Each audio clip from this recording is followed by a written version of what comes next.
AC রুমে বসে makeup করা সত্ত্বেও দিদি কিন্তু কন্টিনিউয়াস ঘামছিল, যেটা তোমরা ভিডিওতে দেখেও আশা করি বুঝতে পারছো। তো দিদিকে আমি এটাই বলি যে সোয়েটিংটাকে তো কন্ট্রোল করা পসিবল নয়, তবে হ্যাঁ মেকআপের কোনো ক্ষতি হবে না। তো দিদি পরের দিন আমাকে এই রিভিউটা শেয়ার করে, আর সেদিন কি বলেছিল চলো একটু শুনে নিই। হ্যালো প্রিয়াঙ্কা দি। হ্যালো।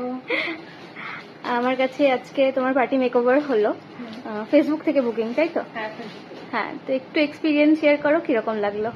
আমি তো মানে এরকম তো তোমার মেকআপগুলো দেখেছিলাম স্টেটাসে, আমার প্রথমে খুব ভালো লেগেছিল।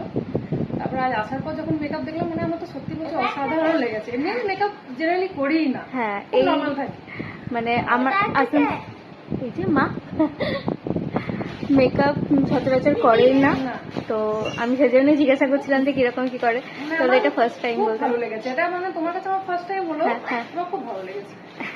Thank you. আবার তাহলে দেখা হচ্ছে অন্য কোনো অকেশনে। একদম।